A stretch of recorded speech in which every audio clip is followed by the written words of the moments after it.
All right. Okay, we're live. Got everything all set up. Does this look fantastic? All right. Yeah, so I am late, pretty fucking late.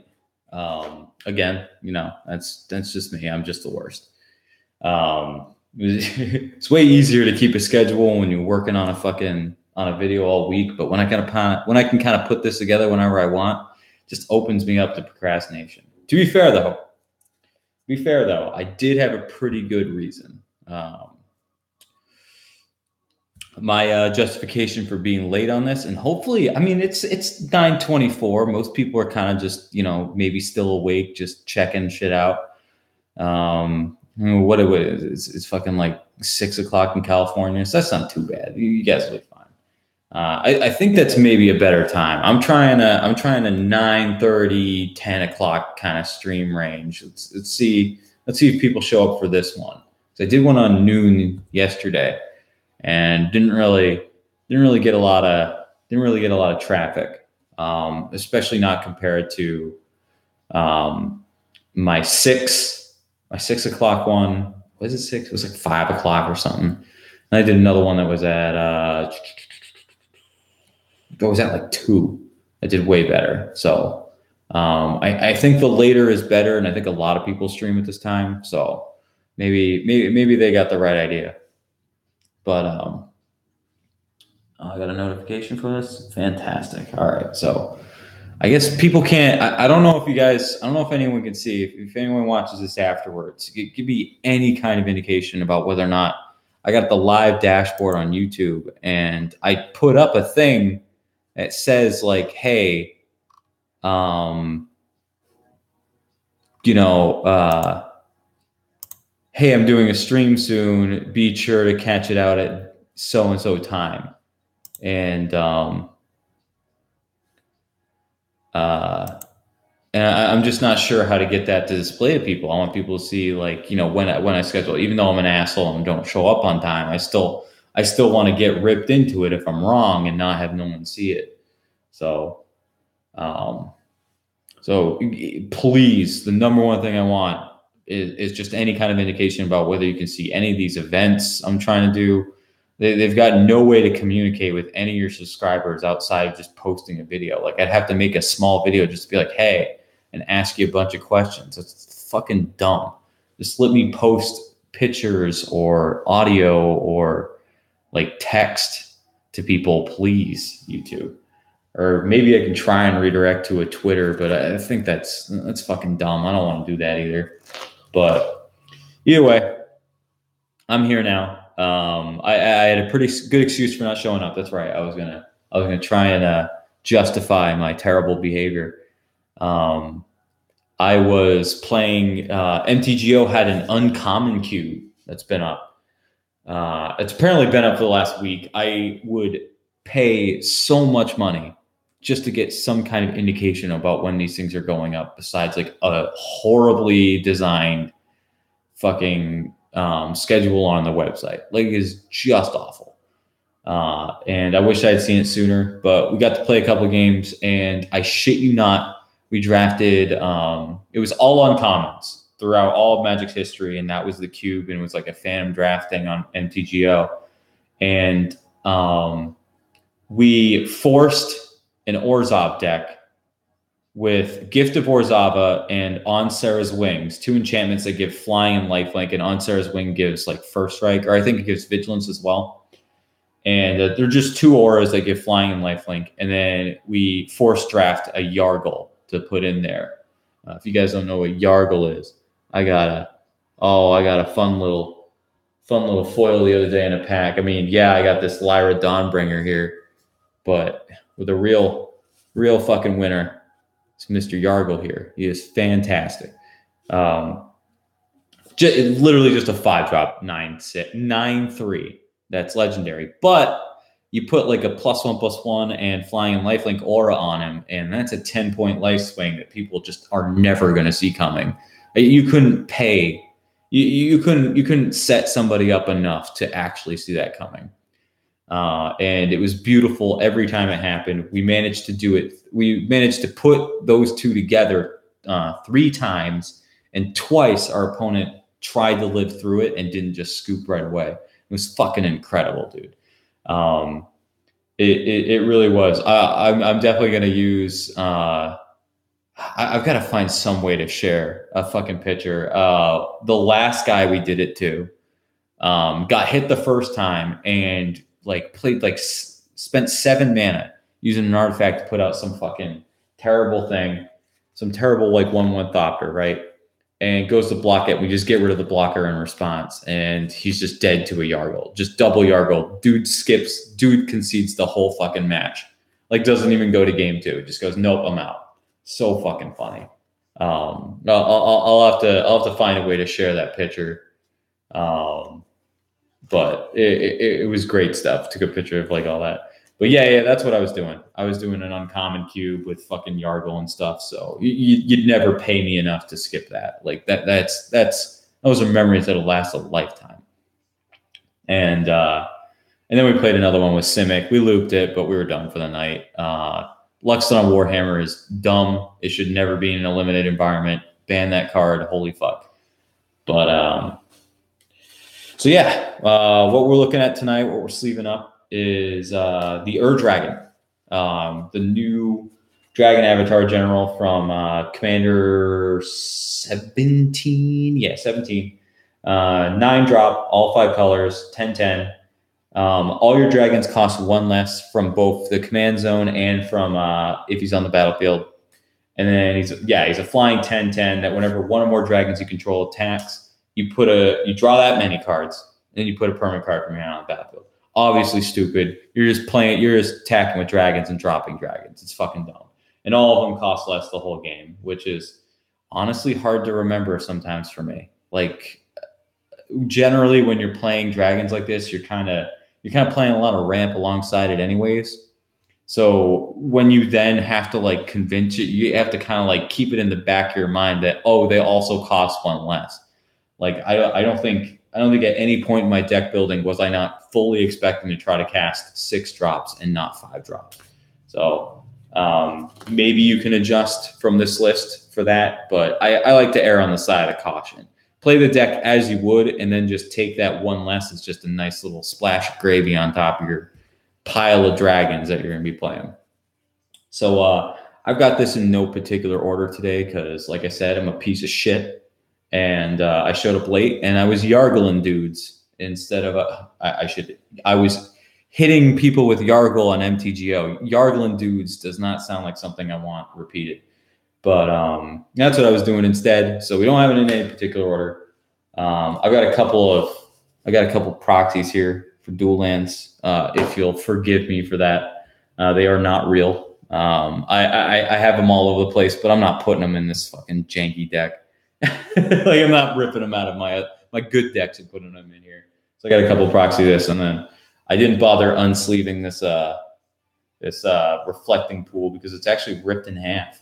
You see that? Somebody really didn't like this card, ripped it in half and said, "I'll give it to you for." I forget what it was. I forget what the story was for this, but somebody ripped it up in front of me and just real mad at me for some reason. I think I was being a dick while trading to him. And then I told him it was half off, and he still managed to do it because for whatever reason he's just in a bad mood. But so yeah, I got a ripped fucking reflecting pool, and that was when they were good. That was when they were like fucking $12 or $15-$20 a piece, easy. Yeah, so you'll forgive me. There's gonna be some lands thrown throughout here. This isn't in any particular order, but.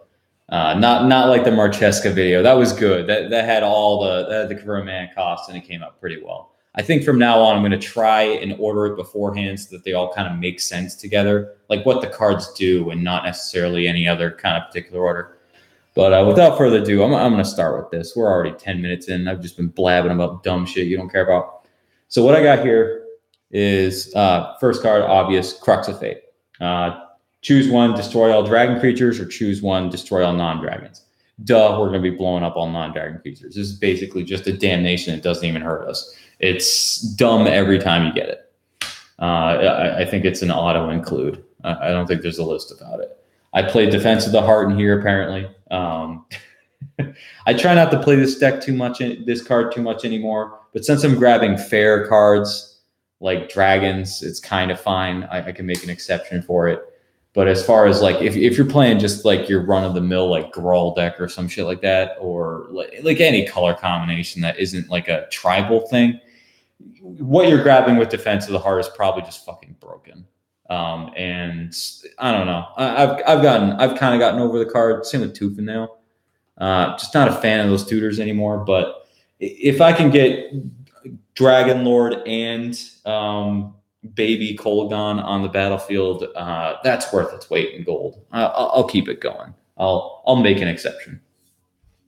Got a Misty Rainforest here. I think I play all 10 fetches and all 10 duels. There is absolutely no fucking reason for that. Don't do it. Don't kid yourself. Don't meme yourself into go spending a shit ton of money on cards, on lands for a 5-color deck. It's just not necessary anymore. It really isn't. You could argue it probably hasn't been since like Cons came out. I think the minute Cons came out, it's so viable to just do 5-color on a budget now.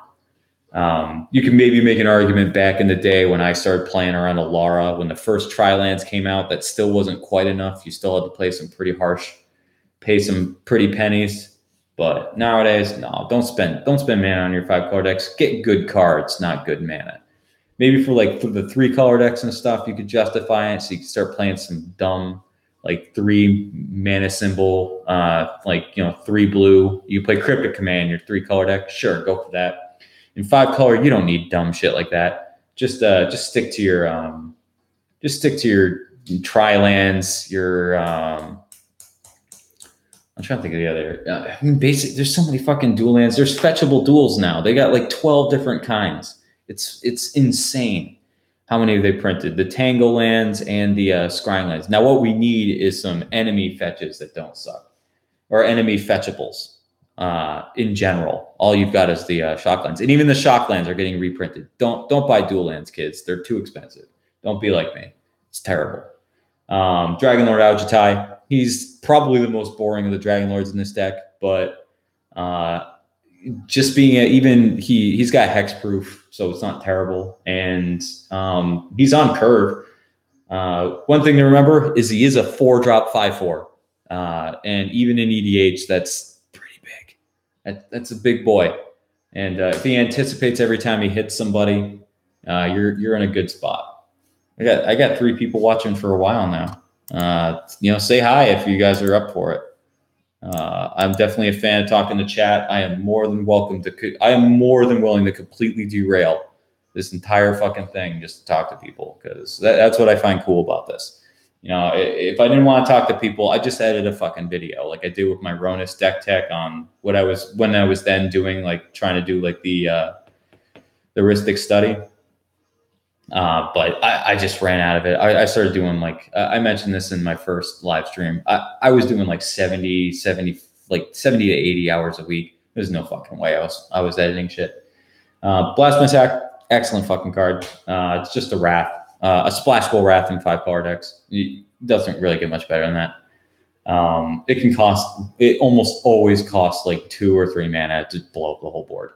Not to mention, I don't think there's any particular way to make it one-sided in this deck, but there are ways to do it in other decks. So, I asked y'all to say hi, and then y'all left. So I guess that's my own fault. That's what I get. Scalar Reckoner. This is a new guy. He just Karmic Justice. Whenever a dragon you control becomes a target of a spell or ability an opponent controls, spell or ability, destroy target non-land permanent that player controls. So they try and touch your shit, and you're just going to blow up a non-land permanent of theirs. It's brutal. It's good stuff. That's definitely that's a new card. That's not an old one. So, but it looks like an Atarka or a Dromoka Dragon. Crucible Fire, duh. Definitely just a +3/+3 for your whole team for 4 mana is insane. The Dragons is the only tribe that gets anything even close to that efficient for them. Exotic Orchard, yeah, your general 5-color mana. Bladewing the Reason, he Comes into play, returns a dragon card from your. Ooh, very interested in your taking this deck. I've been bringing an dragon deck based off a Rite of Replication with the ETB leave battle effects of the Kamigawa Spirit Dragon. Yeah, it turns out Rite of Replicating I think I run him. I better be. I think I play a lot of them. The Kakusho is solid. Ryuzi isn't great, but you are gonna fucking kill everything.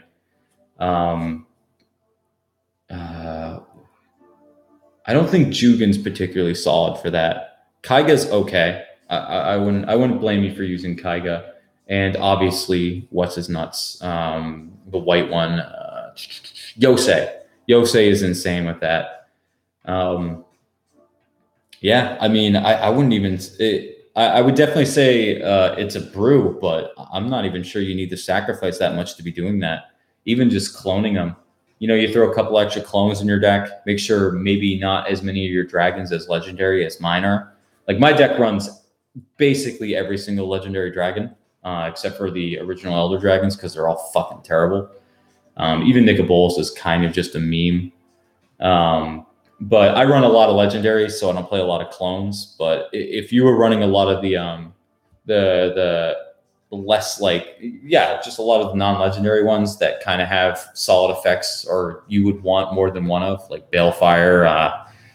What's that? I don't even play that one that zaps. I think I do. I don't know. The Mirror Wing Dragon was a big reason. Oh, Jesus Christmas. Oof. Yeah, I could see dedicating an entire deck to making sure that happens. Yeah, I could agree with that. You don't even need Rite of Replication at that point. Even just playing the kind of bad, like make a token copy of a creature. You're pretty good at that point. And even, like I said, the clone ideas, you can just get a billion Mirror Wing Dragons and just run your entire deck off of that. I wouldn't blame you for it. Blade Wing the Risen just brings a dude back and could buff the team. Really nothing special. Just reanimate on a fucking dragon. Dragon Speaker Shaman. I play these mostly for flavor. I think they're not great. They're not excellent effects. Most of the time you might just want to rock, but you can really pump out a lot of them pretty fast. I like Dragon Speaker Shaman almost entirely just for the general. If you were playing like Scion the Ur Dragon, I wouldn't bother with them. I just play like any kind of ramp spell. But in this deck, being able to play the Ur Dragon for just what would that be? 7 mana. That's hey, what's up, Grim Monolith? Yeah. I was explaining earlier. I'm an asshole. I was super late for this stream because I am just terrible to the people who watch me because that's what I do. I did have a good excuse though. I was putting flying and lifelink auras on Yargle, Glutton of Urborg, and hitting people for 10 in online limited queue. So I wouldn't trade that for the world, and it was totally worth it. We got a Forest Plains. I play one of each of the basic lands just because I play a couple of ways of fetch for them. You're a terrible all-around human. Yeah. When sleeving a deck takes so long, it's streamable. Oh, okay. All right. I mean, to be fair, a little bit behind the scenes, I unsleeved it before. This one was already sleeved. I fucking love this deck. I played it last. Phyrex Arena, duh. I've got good enough fixing where, yeah, you can play some double black and just draw a billion cards off of it. I have that mat too. Yeah, I think a lot of people have this mat. I picked this up in Concord at Foxwoods, weirdly enough. Oh, everybody has this mat. I should be playing with one of the funny ones I have. Like I have a whole bunch of ones based off of Red Gearhulk that always made me fucking laugh. Oh, by the way, Colton Yancey. I feel like am I saying that right? Colton Yancey. I believe I remember you commenting on a whole bunch of videos. That name is very recognizable to me. I'm trying to remember what you would comment about. I remember Ice Reaper showed up for one of my streams. He was I think he was really looking forward to this one. I hope he sees it. Hey,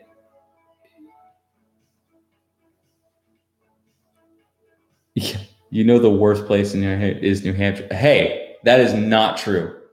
That is like you can probably some sarcastic shit. Yeah, I mean I'm terrible and I play my lands in front. I deserve literally the worst from everybody. And I still do. I think it's actually illegal to do it. I think it's actually against the rules to play like that now in like tournaments and stuff. But they can suck it. I'm gonna keep playing my lands in front. I was there in the beginning when we used to do it, and you young whippersnappers aren't gonna make me change. Silmgar's dumb. Only in GP. Yeah, I think it was only in GPs and stuff. I mean, I don't do competitive Magic. Competitive Magic makes me sweat. I don't like it. I don't play well enough. I don't know if you guys ever watch me play. I like to play my lands in front. I like to draw first and a whole bunch of other terrible shit, even though I've been playing for so fucking long. I'm just so bad at it. I've been playing casual way too long, and the muscle memory is just so bad for me, especially when I get excited. So I only really tend to play game days. I've played a couple PPTQs, but mostly just as a meme. What's up, it's Seth? Oh, are you, oh, Grim Monolith, are you Seth? I had no idea. I just see Grim Monolith and I'm just like, oh, hey, what's up? Oh, welcome to my terrible stream that I'm doing at like almost 10 o'clock at night. But more people are showing up for 11, so I guess I learned my lesson there. Sark and the Mad is fucking dumb. Yeah, you can just start right out and just each dragon you control deals damage to somebody. You can just fucking kill somebody the minute this dude enters the board. He's fantastic. Otherwise, I mean, he's kind of bad. He's just most likely going to draw a couple cards and then die. A couple of lands and then like one big thing and then just go away. But I like him literally as just Soul Blast, but Dragon Tribal and doesn't sacrifice your field. Arid Mesa, Polluted Delta, yada yada. You know, I recently shipped off all of my fucking fetches. I don't even need like I've got perfect fits on all these because I was storing like a billion of them in a binder, and now I'm just spooked that they're gonna reprint them. So I shipped a whole bunch of them off. I kept enough to play with, and that's all you need. Plus, I'm pretty sure they're gonna reprint the. They're gonna reprint them in a set soon. Obviously, not with these with the fetchables ever again. You should do a stream with Vara. We almost 300 stuff. Well, I might do. I'd be up doing something with Vara. She said I was she's been pestering me to do something for a while. Obviously in a good way, but I finally got around to it and she made it clear. she sent me a text about it. But yeah, no, I'd be up to doing something. I have no idea what. I don't know if she's talked about anything in Battleborn, but I've certainly got opinions on that shit. So I don't know, maybe something like that. We'll figure something out. The new commander deck should be coming up, and I'm sure I'll do terrible streams about that. English Unmaking, another card, fucking obviously. Exile a target non-land permanent, you lose 3 life. Why not have an instant speed? Why not have an instant speed Utter End or a 3-drop Utter End? What happened to the other guys? Just work. Work happened to Andy. That's what happened to me and him. We were both working so much, so we couldn't really do it. We'll maybe do something. Well, we'll start. Maybe we'll do games again soon. Summer makes it kind of hard. We all kind of want to just do shit outside, but I don't mind doing these like streams here for now. We'll figure something out. I'm thinking about just doing unedited, streamed games like this again. Because editing it takes a lot out of me. I'd have to really get back into it again to start doing that again. But a couple guys I was talking to on the other stream said that maybe just doing unedited ones are fine. It was mostly just the banter, I guess, that kept them in anyways. Granted, we did a really good job on that editing. I remember seeing other guys doing the other channels. They never really got quite. They never really did quite as well. A lot of their interface and like all the shit around it, like I don't know what you'd call it, a heads up display for it. It's kind of ugly.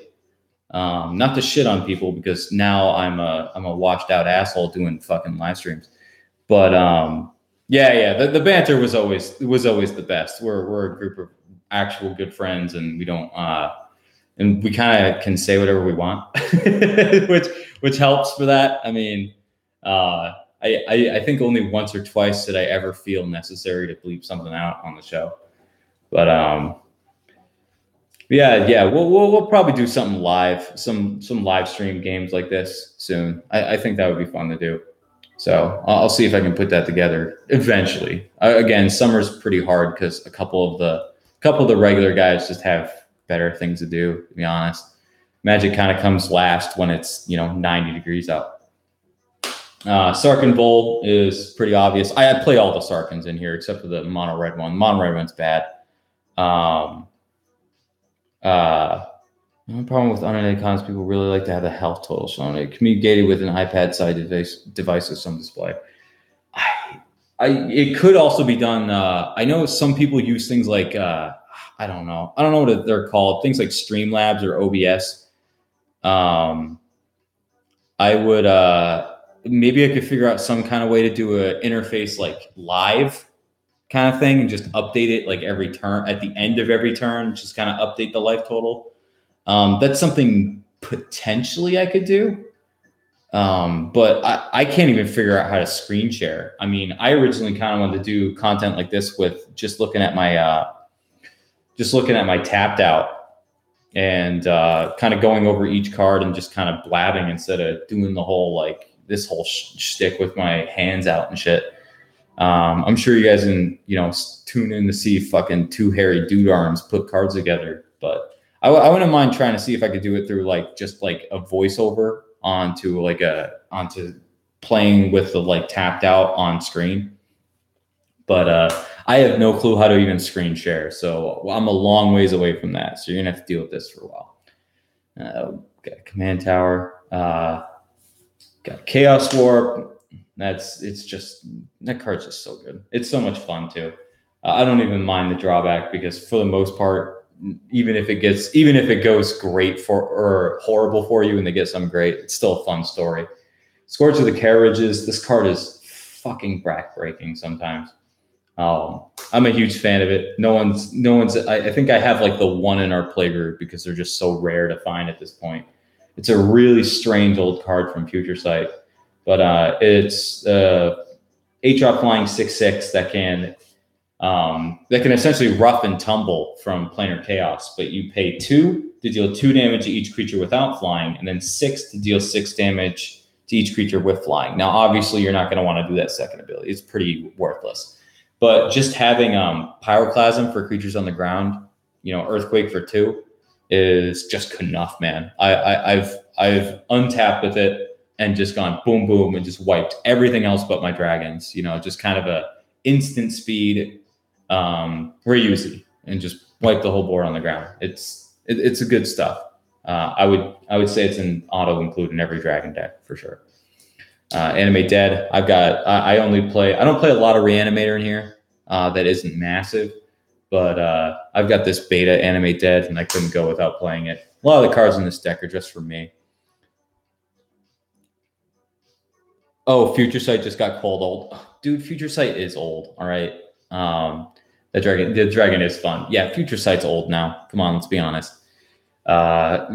Most people who are playing now have no clue what was happening in like Alara when I started again from college. And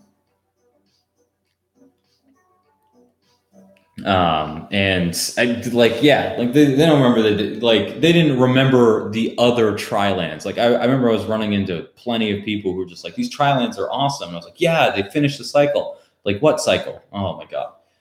Uvara Hellkite, this card's freaking insane. Whenever a dragon you control attacks, put a 6/6 red dragon creature on the battlefield, and then you just draw way more cards as per dragon. This card is the reason to play Dragon Tribal, without a doubt. Uvara Hellkite is so much fucking fun. I used to play Dragon Tribal in just Jund, so I'd focus a lot more on like the parallel lives and stuff like that, and using a lot of the dragon token cards. And just there were times where I was just Uvara Hellkiting, getting like 30 dragon tokens, taking an extra combat phase and attacking, getting like 90 of them. It was insane. I think I play Got a World Gorger Dragon for that anime dead. Hey, what's up, competitive commander? I do not. I'm just not a fan of that infinite combo. I'm not gonna lie to you. I like your name, competitive commander, but you might be in the wrong place for that. It is a really silly combo. I think my favorite part wasn't it? Weren't you able to do it in limited for Eternal Masters? I think you could live the dream and put it together. Doesn't it just give you infinite mana and infinite ETB triggers on some other shit? Like basically it just does infinite mana and infinite blinks. That's all it does, right? And maybe some other shit, but that's a general idea. I don't have a lot of ETB, so I'd kind of just be competitive commander asking about a 2-card combo. Yeah. A new target. You need a new target for the anime dead to end it. Oh yeah, because it would go forever.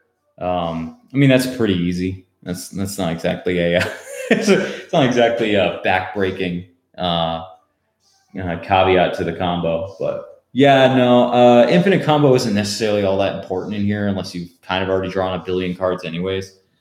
To be frank, I'd probably rather have something dumb. some dumb big dragon that just makes me smile when I attack with it. It is just so bad on its own though. That's kind of my problem. I don't tend to like if I'm going to do a combo, I'm either going to focus the whole deck on it. Like I've got an entire coalition relic. I just actually got one of these for the first time in like I have not held a coalition relic in my hand in something like 8 years. Like it's been so fucking long since I've held this card in my hand. I remember trading my last one away like 8 years ago, and it was like, when at the time it was like $25 or some shit like that. It was so fucking expensive, and I was just like, I really don't need this. And I think that was around the time. I think that was right before Chromatic Lantern came out, and kind of just got better than this card in a lot of scenarios. So I was glad for it, but the ramping is pretty nice. So I'm playing it again. I haven't played with the one in so long. I just force it in here anyways over anything else. Thunderbreak Ragent is not great in this format, especially since now you can't hit planeswalkers with it. But it's still a 3-drop 4/4 flying. That's on theme. So we're gonna run it anyways. Plus, I have so many good memories of running that card in standard. You couldn't pay me to not put it in here. Dragonlord Silumgar is probably one of my favorite cards printed in the last, like, I'd say 10 years, easy. You can't hit planeswalkers anymore with damage abilities that you can't redirect to planeswalkers anymore. That rule has been debunked for like, I think a month or something now. So Thunderbreak Ragent just only hurts the player that it goes after. But Dragonlord Silumgar is fucking excellent. This card was an auto-include in my Nika Bolas deck, and it's an auto-include here. It's just so much fun stealing shit. It really is just a sower of temptation with a good body. And in EDH, that's more than enough to play it. Here's my basic Swamp. That's out of the way now. Mari's Wake. I'm so glad they reprinted this. Oh my god, I've been looking for them. It's just I'm not gonna spend fucking $16 on a card that's essentially just a mana reflection when I have so many mana reflections. But the +1/+1 is so nice for dragons that I've been looking for it, and I'm glad I have it now. Now that they were like $7 after they got reprinted in that cat deck. Oh man, maybe sometime soon, Seth. I gotta figure out. We'll figure something out. Like I said, we'll be in contact. We'll see if we can do something. I get pretty busy with other stuff around this time. It's kind of why I'm just sticking to live streams for now. But I'm definitely more willing to do something cool in the future for you guys. Dragonlord Tarka. You see, one of those cards is just not that great, but man, is it fucking big. And when it's just a 6-drop 8/8 flying trample, that's a big boy. And she will take out a couple dudes with her. Being able to hit planeswalkers is kind of relevant. For the most part, just a huge dumb stick, and I just love it. Augitai Soul of Winter is actually backbreaking, and this card is insane in this deck. Being able to basically, I mean, what was his name? I'm trying to remember. It was Diafabuino. Oh man, that's why I didn't fucking remember your name. It is a nightmare. I have no Diafabino. Yeah, that's your name now. If I said it wrong, I apologize profusely. I don't have Yosei in here. I probably should. I should probably try and find a cut for that. But this is pretty close. I mean, you're not skipping their lands, but you can definitely attack one person and just kind of take them out of the game just by tapping down their shit. Temur Ascendancy is awesome. Basically all your dragons have haste. I think the only one that wouldn't have haste with Temur Ascendancy is like the Silumgar brothers. Yep, that's pretty much it. You have to go to work. Catch you later, Colton. Do you got like an overnight shift? What, you me staying up until like fucking 7 a.m. like I did this morning, and then just trying to like stumble your way through a Monday? Yeah, man. Catch you later. Thanks for showing up, leaving a couple comments, being here, man. I love talking to you guys and having you guys around. This is super cool. Yeah, Nocturnal Life. I know that feel. I got another overnight on Wednesday. I do the 20-hour shift. Right now I'm on a 10 10 10 20, and my 20 is my Wednesday like 3 or like 12 to like 8 in the morning or something like that. Like it's generally like flexible how long I stay and shit like that, because it's social work, so you never know what's going to happen. Oh no, I'm sorry, man.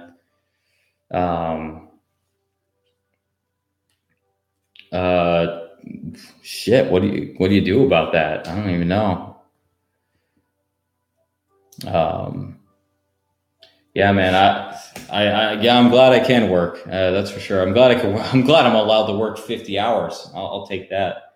Hellkite Overlord we got here. 8/8 flying trample haste. Just like a lot of these cards in here is literally just like, I can't begin to stress enough how much this deck is almost kind of like just a no trade binder of my dragons. Hellkite Overlord is gigantic. You are going to hit people. You're going to hit people with a lot with them, but I had the From the Vault Dragon set from so friggin' long ago, and any card I could force myself to put in here without being just bad makes the cut. So, but Hellcat Overlord is also fast as fuck. I need Dirgaz Reincarnated, I think is it. Basically that new legendary Hellcat Overlord. It's fucking awesome. I need a foil stamped one of them. Put that shit in here. No Spy Dragon, definitely one of my favorite dragons. I bought a whole bunch of these when I first started playing EDH. This is one of the first cards I bought for a Jahora deck. Just being able to discard your hand and draw cards, equal damage dealt to a opponent this turn. It's so easy to draw like fucking 7 cards. Just get a whole new fucking hand of just a whole bunch of shit. It's great stuff. I love that. And plus it's a 6-drop in this deck. That's if that isn't value, I don't know what it is. Lightning Greaves, duh, and or hello.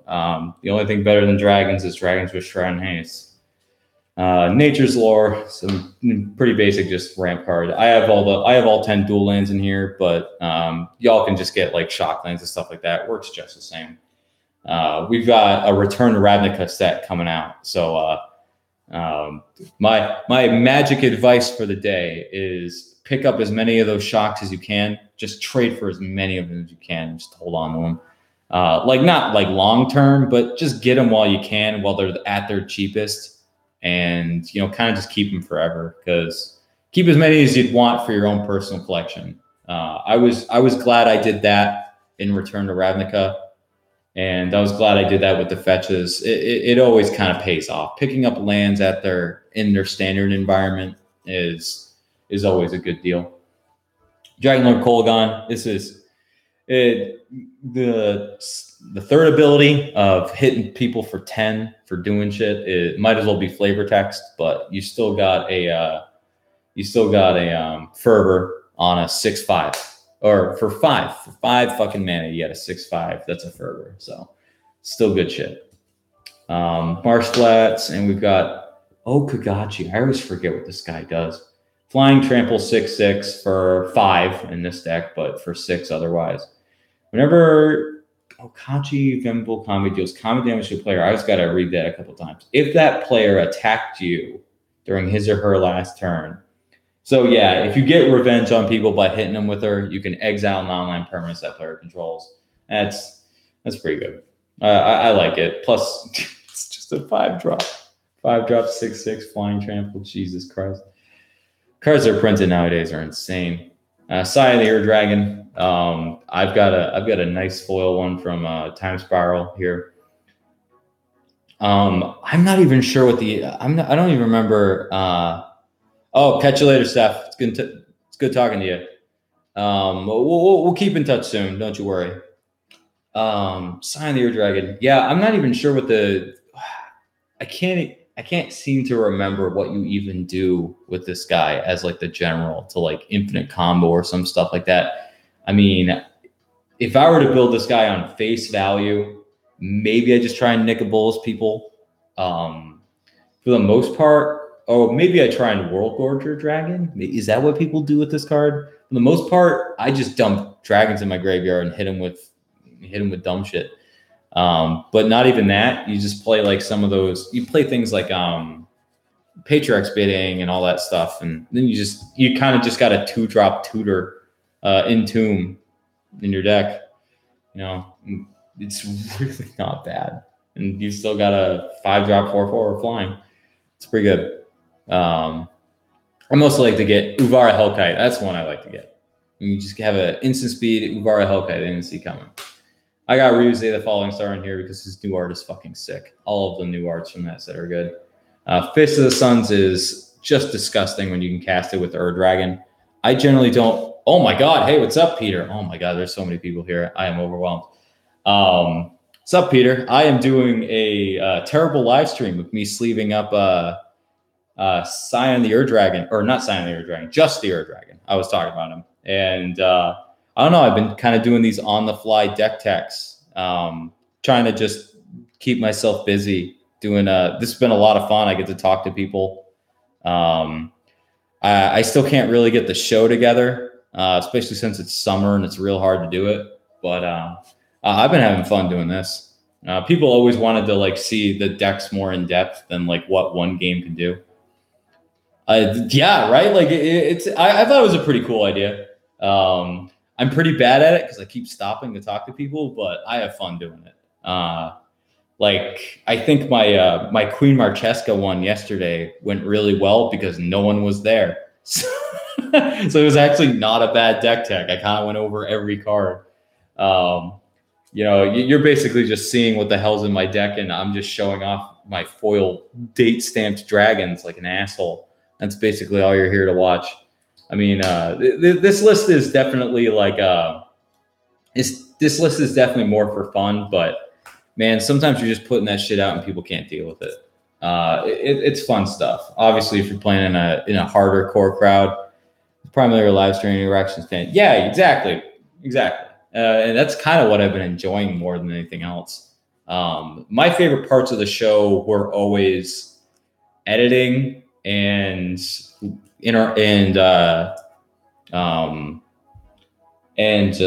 talking to people in the comments. Honestly, those are always the things I was more excited to do.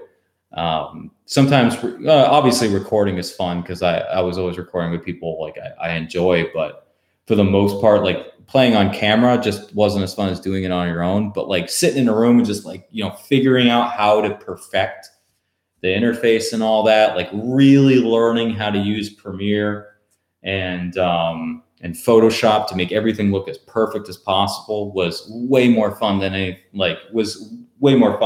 lot of the work that had to go into that show.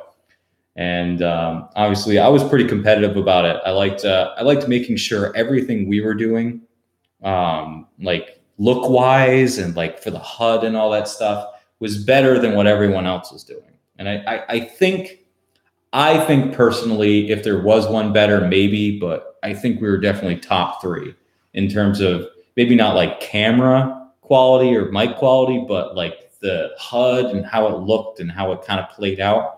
I think we were up there, but only time could tell now. I mean, we got a solid 2 years of it, but just work out in the way with a lot of it. But we'll see if I do live streams of that shit now. I think that would be fun.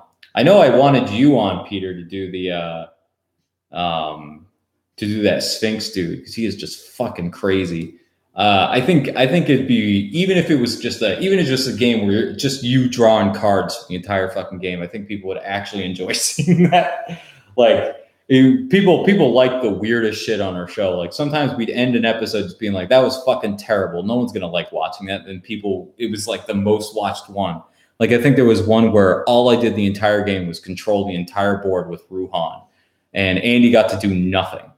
And I was just like, I'm sorry, man. Like, it went for like an hour and a half. We'll still put it up, but like, oof, I don't know if this is going to be a good one. And then bam, everyone liked it. It got more comments, more views than most of the shit that had happened in the last month. It was weird.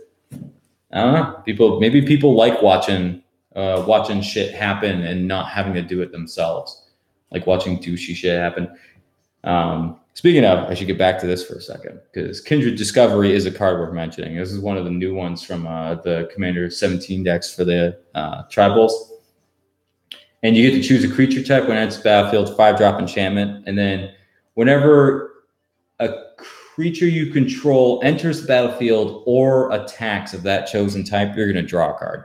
This is fucking dumb. This card, again, another one of those insane ones. Like, this is the reason to maybe not run any color other than blue for your elf tribal now. Like, if you had to pick another color to pair with like some of your cheaper tribal decks, it's almost better just to pair it with blue, because you can get this card. Like, you just draw so many friggin' cards off of it.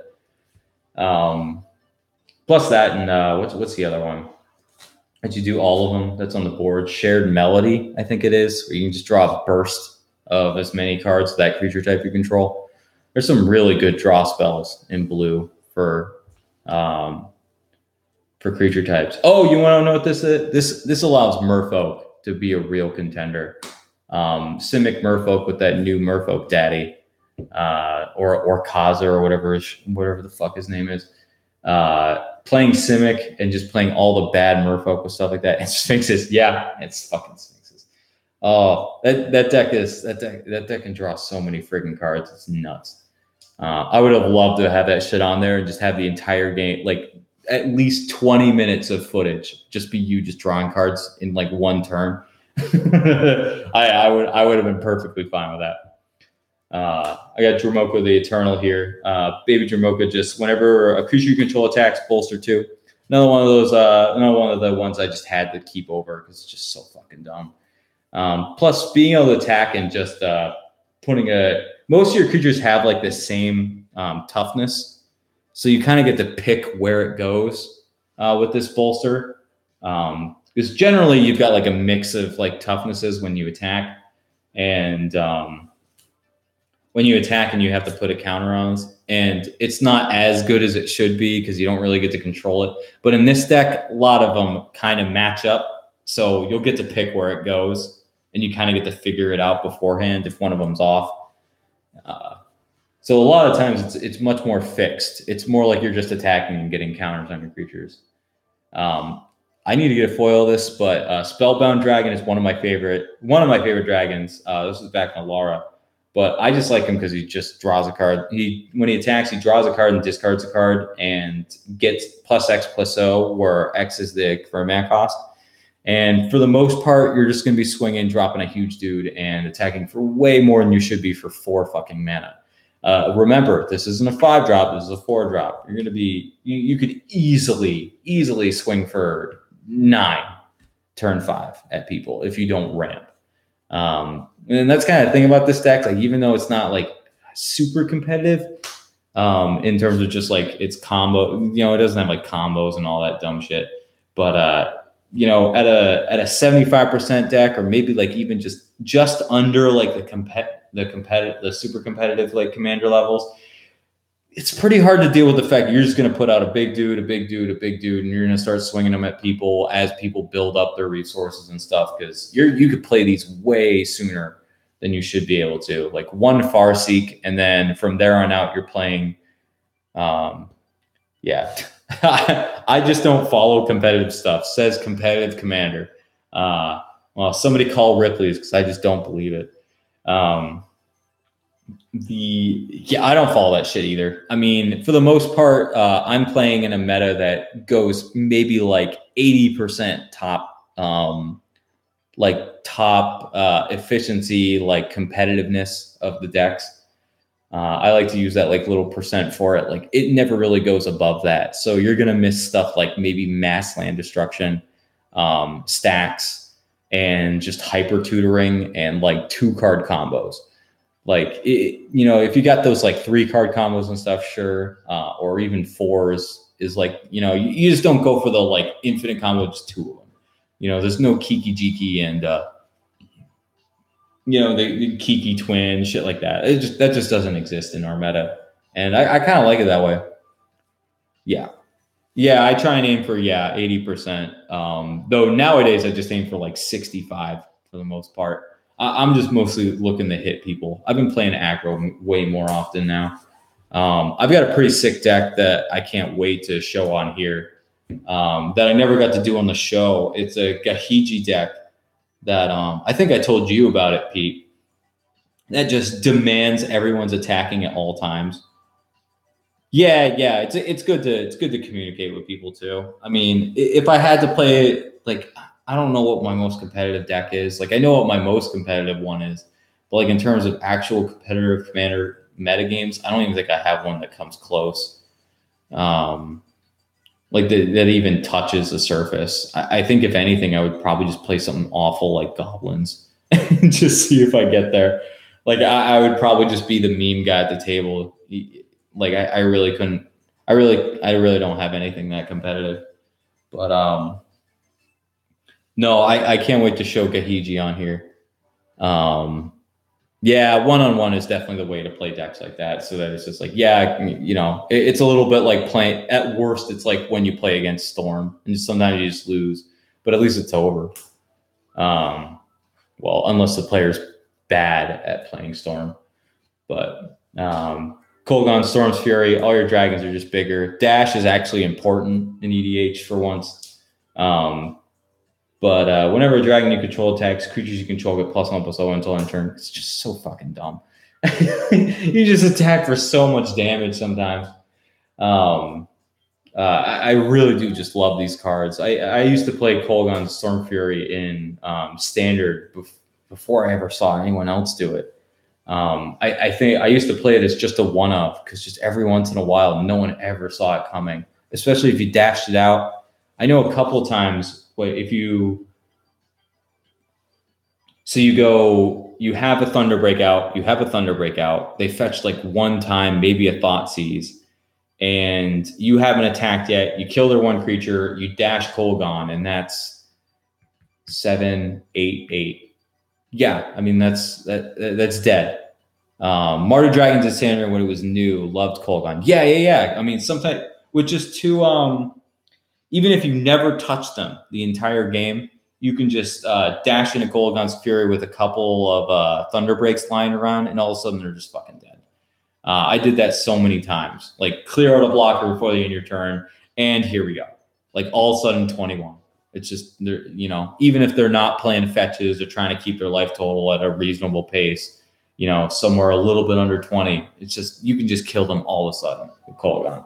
It's so much fun. And then turns out that can happen in EDH. All of a sudden, someone's really fucking dead if you're swinging them with like 5 dragons.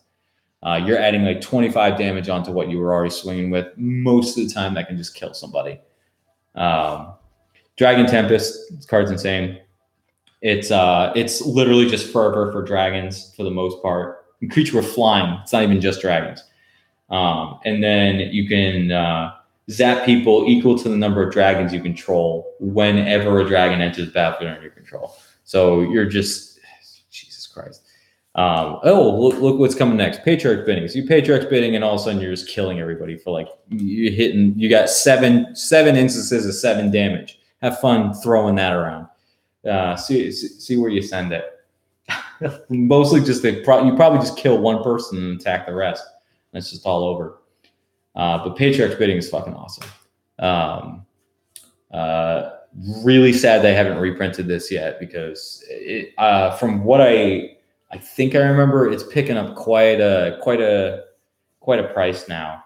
I remember getting mine long ago, but nowadays I think they're like $20. It's too much, especially for something that's so important for these tribal decks. Granted, the more popular this card gets, the worse it gets, which is kind of funny to me.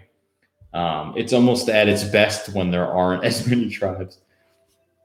Hellcat Charger, extra combat phases. I always play this dragon. I play this dragon in a lot of decks. It's just nice to have a combat phase on a creature that doesn't suck. Or like isn't just a one-off shot. Like I generally don't like those combat phases where you play the instant or sorcery, then you get another one, because you kind of have to win on the spot otherwise. Because like, no, I guess you don't have to win on the spot. It's just, it kind of feels like a waste sometimes to only be able to do it once. Because you kind of can't follow it up for the next. Yeah, like I said, you kind of have to win on the spot, because if you can't follow it up for the next guy, you might not be able to win after that. Brewmate Dragon, excellent. Just get 2 dragons. Yeah. For 5 mana. 5 drop 2 4/4s. You can't make that shit up. Territorial Hellcat. I fucking love this card. Hold on, but I gotta read it. I know you can't attack the same person twice, and that's basically the whole point of the card. It's a 4-drop 6/5 flying haste. At the beginning of combat on your turn, choose an opponent at random that it didn't attack during your last combat. And then it attacks that played with able. If you can't choose an opponent this way, tap it. So it attacks random people, but not the same random people. And then when it's one-on-one, it can only attack every other turn. I think that's how it goes. Yeah. It can only attack every other turn after that. For the most part, you're just playing at turn 3 or maybe even 2. If you get like a soul ring or something. And you're just blasting people for 6 until they go away. We got Flood Strand here. I think the only one I'm missing for this deck is a Modern Master 17 Scalding Tarn. I think I don't have a Scalding Tarn for here, but I'm not going to cry big fucking alligator tears over how much are they? Like a $65 fetch that is, like I mentioned at the beginning, is so unnecessary nowadays in EDH. You'll never need a mana base that expensive at this point. Like, there's just too many lands now. Just critical mass of just lands that fix your mana are just so all over the place. You just don't need them anymore. You don't need dual lands. You probably don't need fetches unless you're playing a competitive commander. Westora, the Necro Queen. Flying Trample, 5/4. Oh, yeah, she's the cat dragon. That whenever she deals combat damage to a player, that player sacrifices a creature. If the player can't, you create a 3/3 black, red, and green cat dragon. Yeah, I mean, yeah, you can. I've definitely played this on turn 4 and just kept somebody off creatures for the whole game. Sometimes it feels like you're just picking on people with this deck, especially since maybe they're not used to getting just hit over and over with shit that just should not be out that early. Just giant flying dragons just hit you over and over, and you just kind of lose. But Westora can really lock somebody out of just being able to keep a creature up. It's funny stuff. And even still, if you can't, you get another dragon. Just not good. No, just not a fun time. Kakusho, like I mentioned earlier, you got to play him. Plus, he comes in the from the Vault Dragon, so he's just fucking excellent. Jesus, I gotta look at his name and go. Like Diafubino mentioned earlier, it is perfectly viable to play an entire list, much more based off the fact that you can abuse the Star Dragons and that fucking mirror wing. Hellkite is that actually sounds like a fucking awesome deck, and now I kind of want to play it. I kind of want to just build around that because I think Rite of Replication is one of my favorite cards of all time, and the idea of Rite of Replicating a shit ton of dragons just gives me the craziest boner. That sounds like way too much fucking fun. I play Dragonstorm unironically.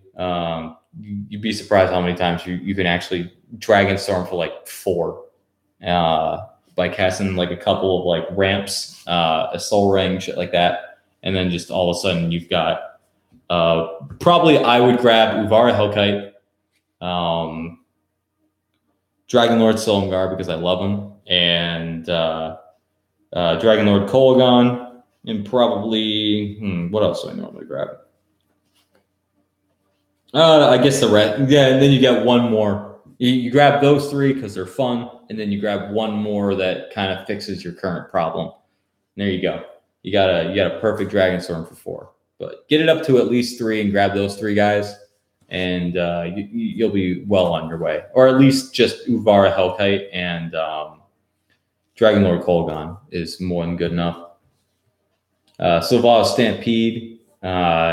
It's a counts as lemma card. Starting with you, I fucking this card is just so ridiculous.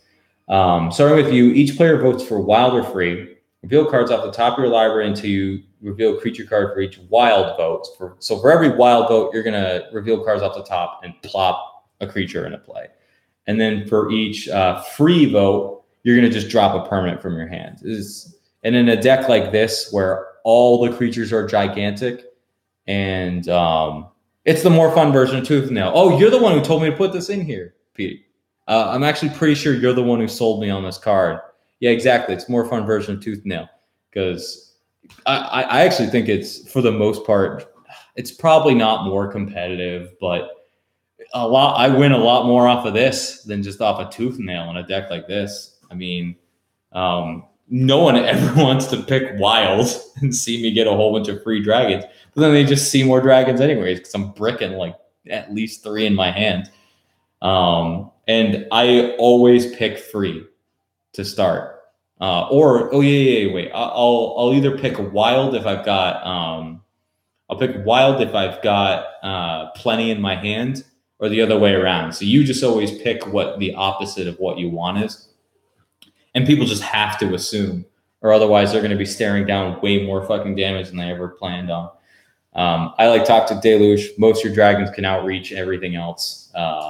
So you just pay a couple life, and most other creatures will die, and you'll get to keep your 5-6 toughness creatures for the most part. Plus, it's just a cheap wrath, and I don't mind ever spending life. I don't think I have any way of gaining it in here. That's pretty bad. I should probably figure out something. I should probably find some kind of like a life gain way of gaining my life back after doing something like Toxic Deluge. For the most part, I just don't care. I don't really care about like even what my opponents are doing. I'm just hitting them with dragons. And Toxic Deluge is just good enough to kind of be one-sided.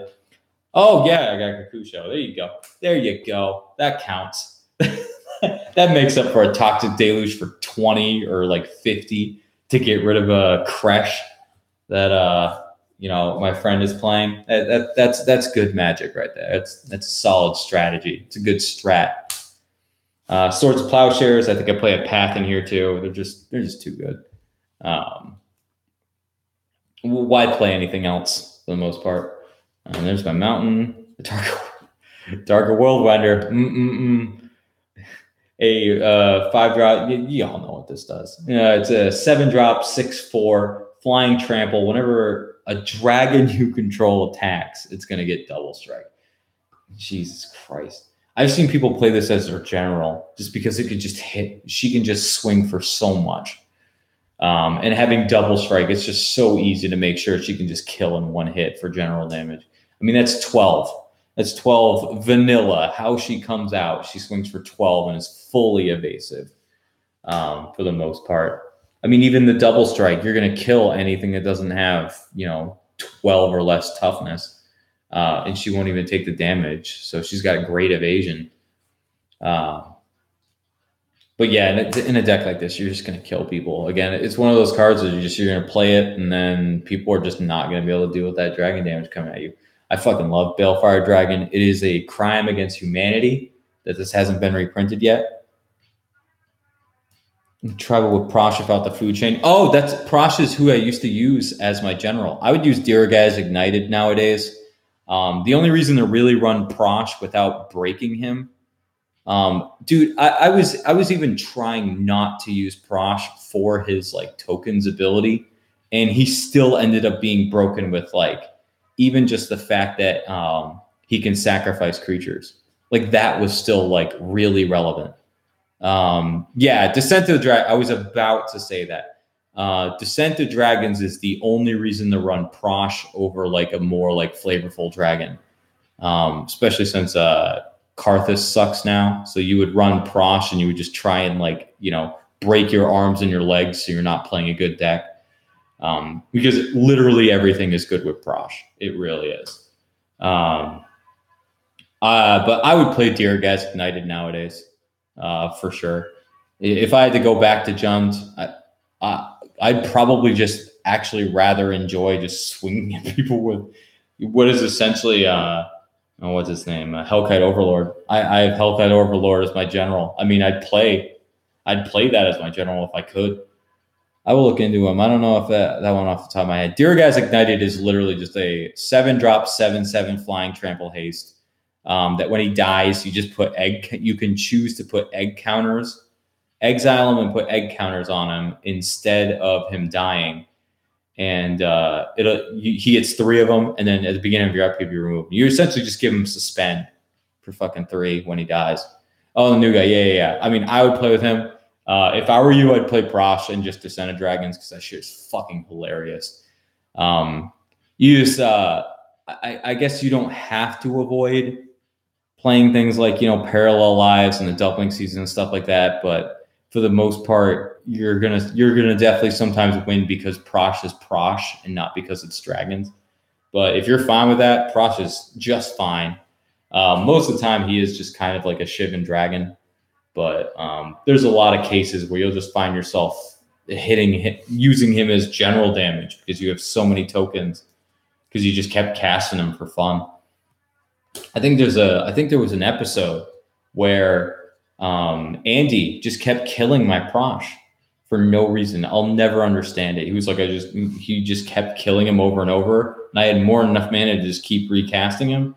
And that was actually like what won me the game, is just getting so many tokens because I had nothing else in my hand, and he kept giving me the out to recast my general. Sarkhan Unbroken is. I actually don't think I've had more fun with a.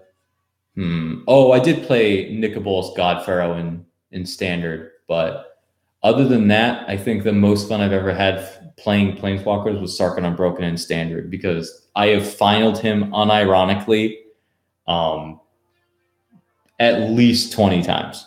And there is nothing funnier than bringing out, 4 Thunderbreaks, 3 Icefall Regents, a Dragon Lord Kolaghan, a Dragon Lord and baby Kolaghan, a Dragon Lord and baby Silumgar, and just swing with the whole team because they all have haste. And then all of a sudden, you couldn't bring out Sarkhan Unbroken, so he fucking killed you with a pile of dragons.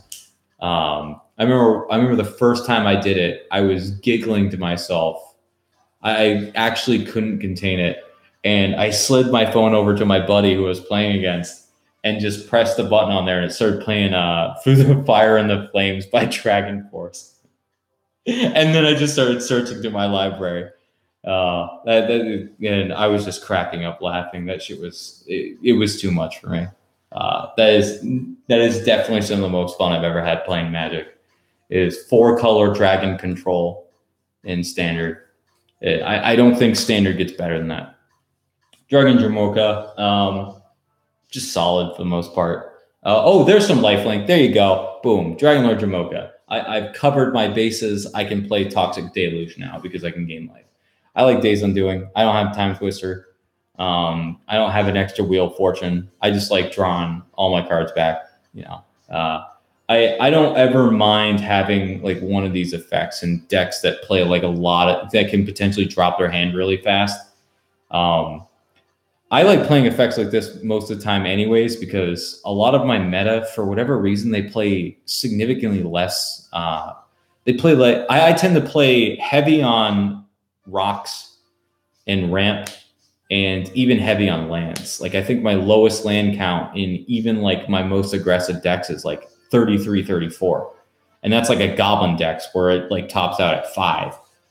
And so I tend to play a lot of lands, whereas Andy will play like, 35 in like his Mael deck.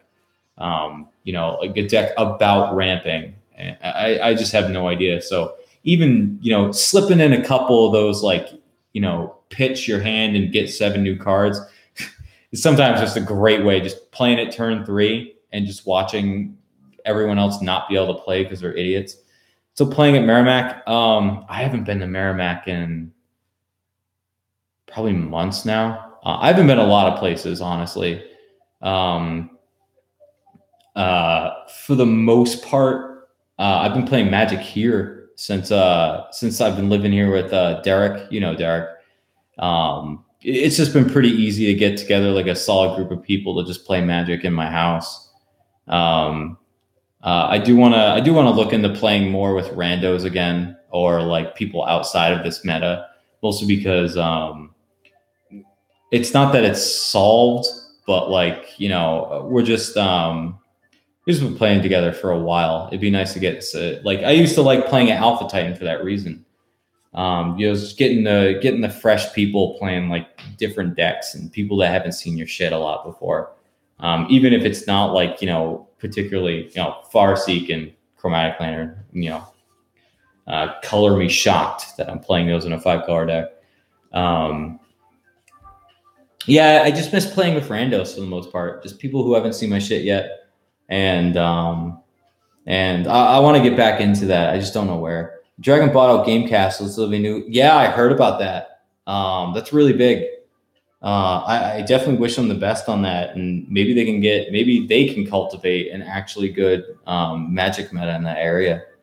I'm not too far from there, so I'd be down for it.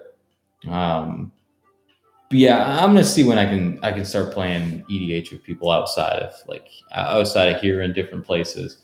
Mostly just to test out decks for this. I mean, I've only got so many decks built at the moment, so I'm going to need to build some new ones and make sure they're not horrible before I put them up on here. I'm not going to put deck techs of just terrible decks I haven't even played before.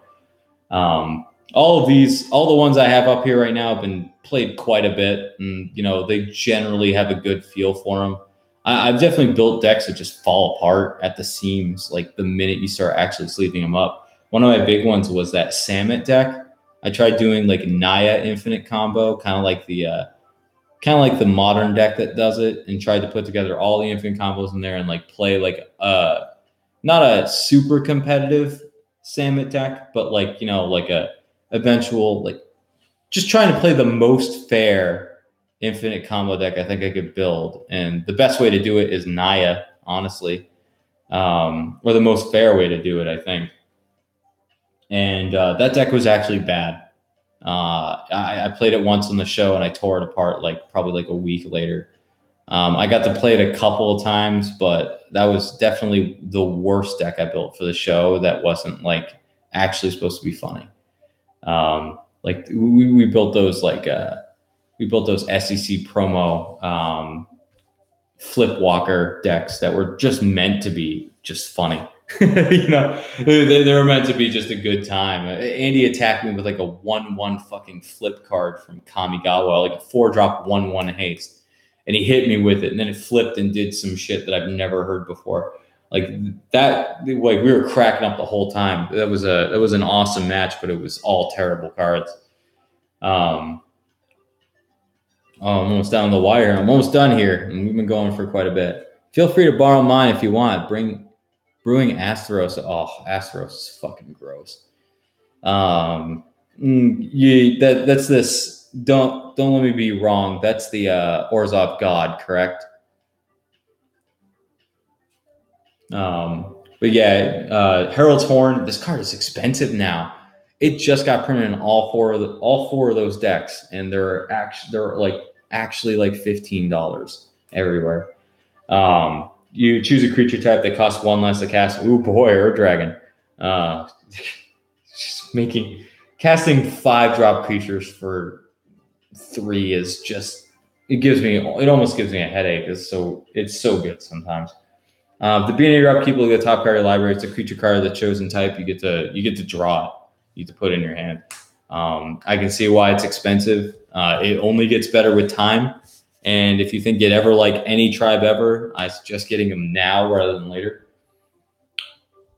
Asteros. That sounds gross. Basically, just ETB, just cheap ETB creatures that they really don't want to take 3 for. Is I imagine how you're brewing it. With sack outlets, just make it so there's never a good choice, or it's never an easy choice. Like something like Shouldered, you just be like, yeah, I'll take the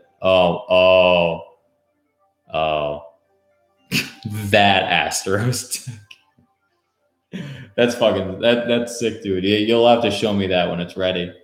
And Soul Ring, and/or hello.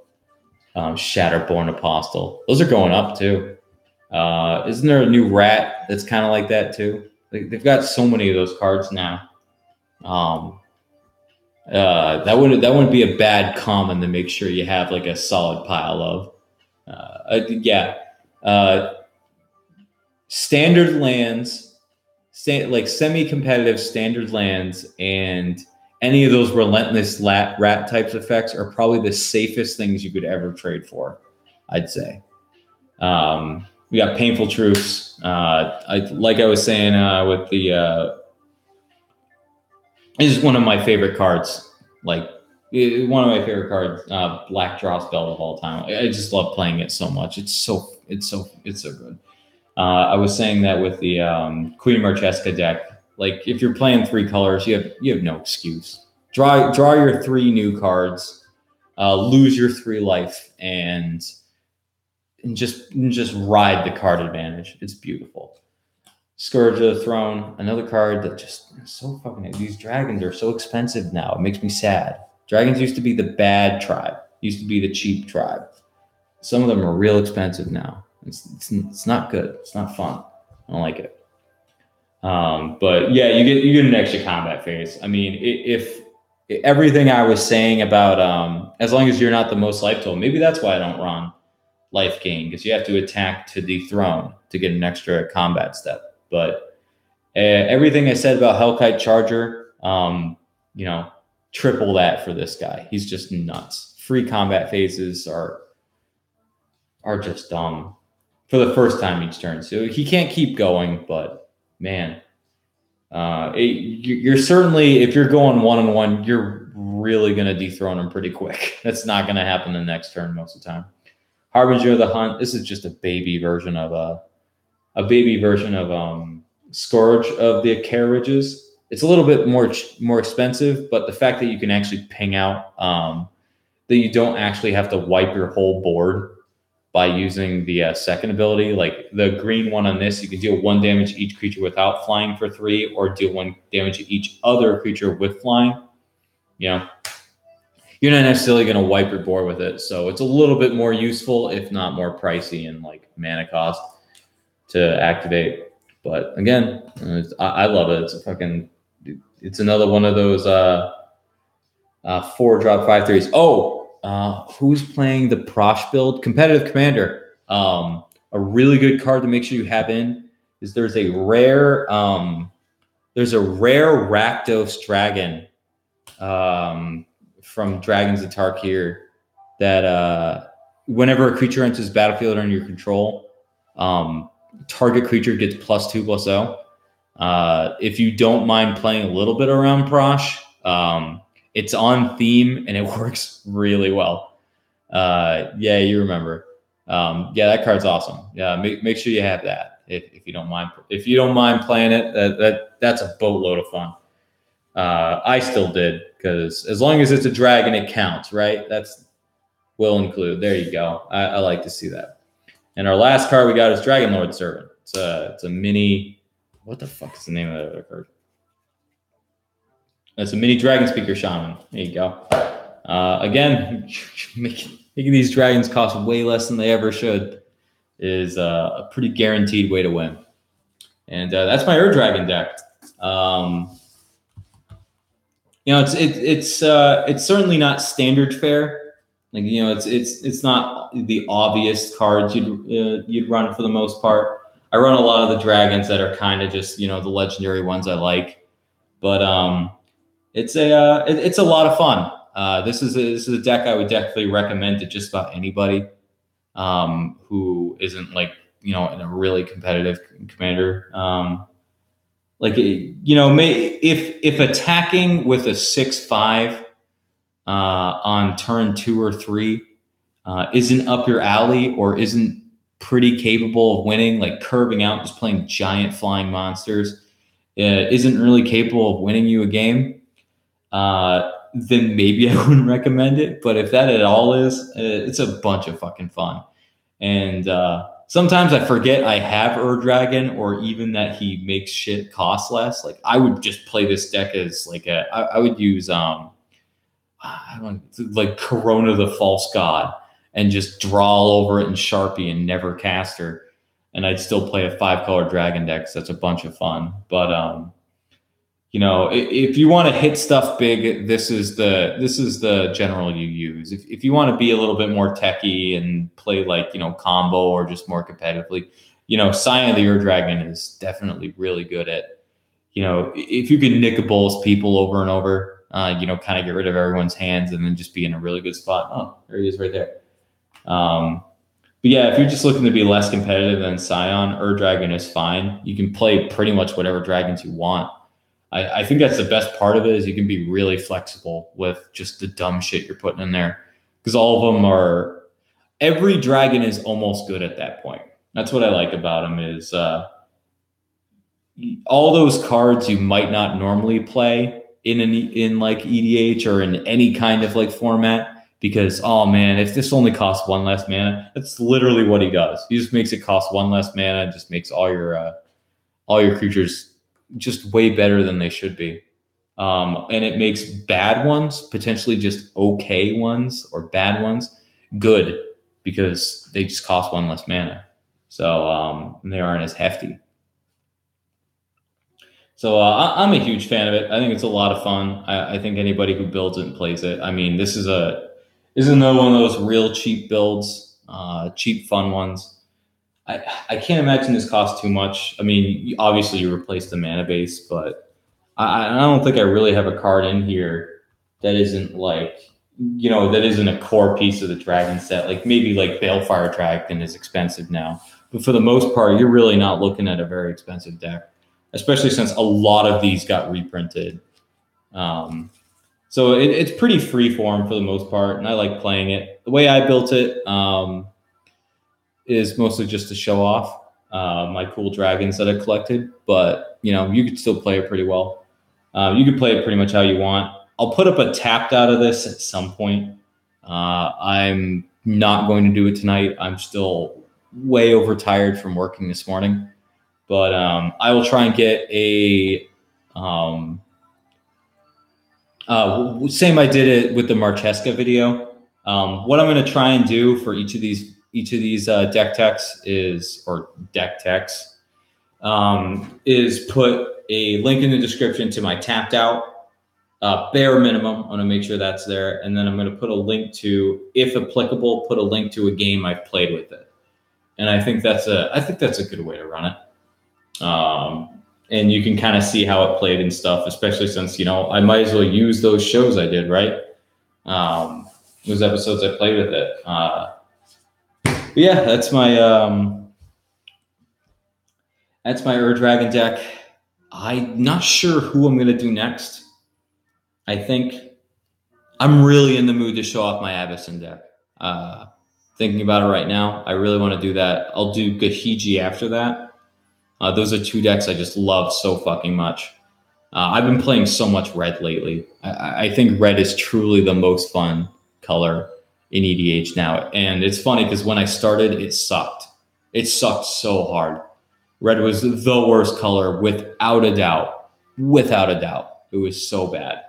And all they've done is just print really fun, like viable cards for the color, and even some competitive ones for it. But Feldon is another one I wouldn't mind showing off. I think Pete's seen that one in action. It's pretty gross. I'm actually pretty fucking excited to do these decks. I think I got a couple of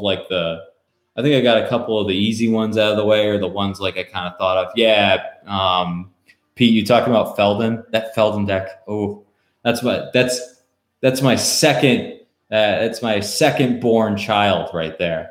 Not my firstborn. My firstborn is Nicobolas, and I'll have to make a big deal out of when I do that one. But Feldon, that's my second born child. That thing is my favorite, or my second favorite. But yeah. No, I think I'm gonna do Avacyn next. A Boros control deck that's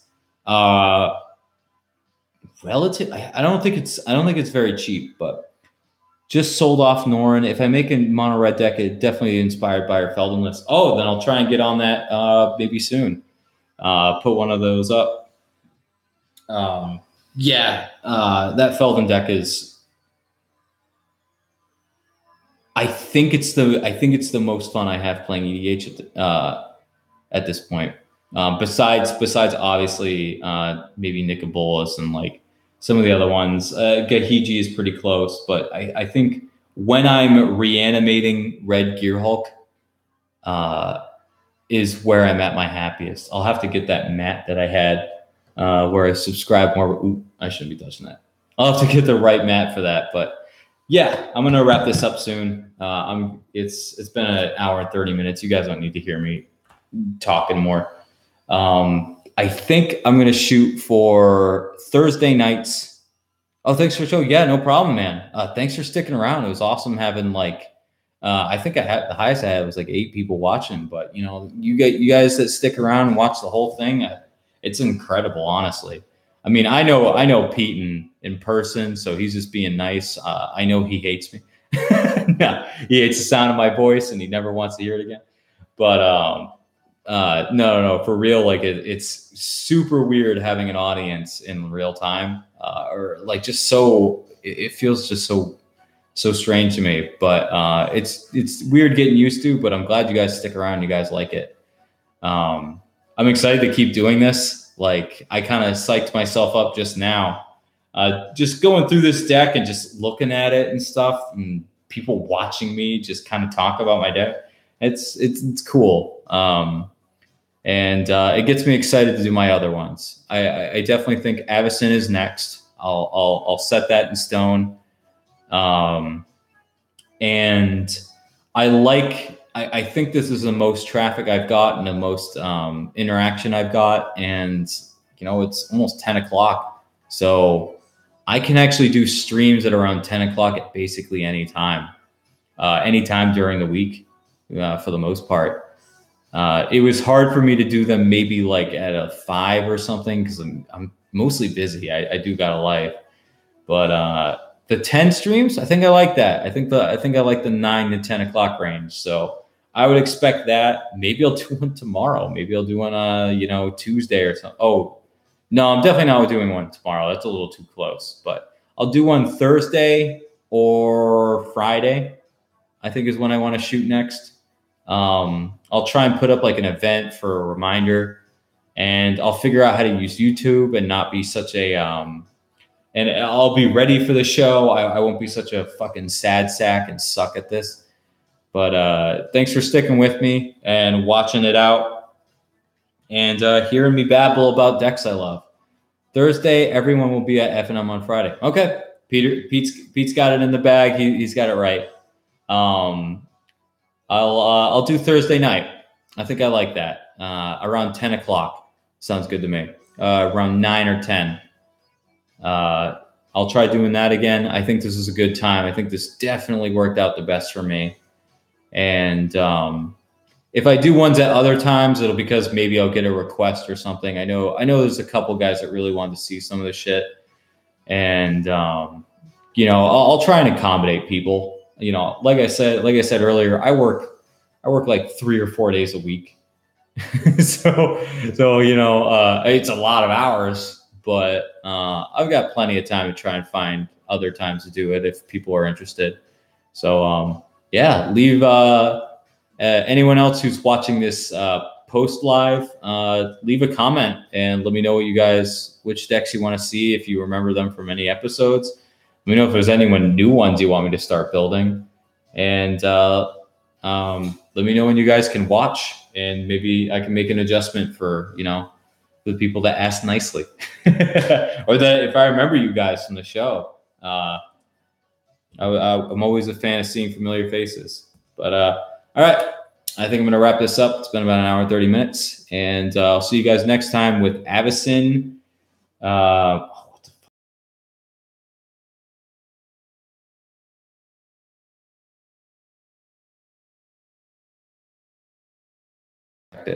So I'll catch you guys next time, and thanks for watching.